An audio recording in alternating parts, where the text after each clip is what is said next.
নির্বাচনকে কেন্দ্র করে কোনো বাঁশই পাওয়া যাচ্ছে না, বাঁশের দাম আকাশচুম্বী। তাই আসলাম আজকে বাঁশের বাজারে। কয়টা নিবেন? দুটা নিলে আপনার 650 টাকা দিবেন। 100 টাকা বড় বাস 100 টাকা। ওই যে 100 টাকার বাস ওই দেখেন তো দেন, ছোট কিন্তু দেখেন। এগুলো বরাক বাস না ভাই? আর এটি শিল বরাক বাস।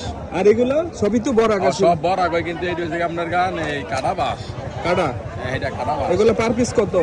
এইগুলো আপনার পার পিস মানে 100 বেশি আপনার গান 8,000 8,500 টাকা। এখানে কি বরাক বাসই পাওয়া যায়, রঙ্গই না অন্য কোনো বাস নাই? বরাক বাস পাওয়া যায়, আপনার ওরা বাস পাওয়া যায়, রেঙ্গুনি বাস পাওয়া যায়, মাকাল বাস পাওয়া যায়, দুলু বাস পাওয়া যায়, মুলি বাস পাওয়া যায়, নলি বাস পাওয়া যায়, বাজালি যেটা মানে নলি কয় হিটার মানে বাজালি বাস। আর এমনি ব্যাট ট্যাট নাই? আমি ব্যাত নাই। আচ্ছা আচ্ছা, ইয়ে কত রঙ্গই না কত? রঙান আপনার গান বড় আপনার গান 180 টাকা, 150 টাকা, 120 টাকা, আবার শুধু আবার 50 টাকাও আছে।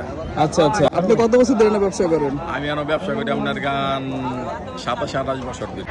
বিশাল বাঁশের স্তর দেখতে পাচ্ছেন, বরাক বাঁশ থেকে রঙ্গইনা, কঞ্চি এবং বিভিন্ন প্রকার বাঁশ বেত এখানে পাওয়া যায়। খুবই কোনো রকম হই হুল্লাপূর্ণ অবস্থা দেখতে পাচ্ছেন, প্রচুর বাঁশ এবং পাশেই আপনার সেই ব্রহ্মপুত্র নদ।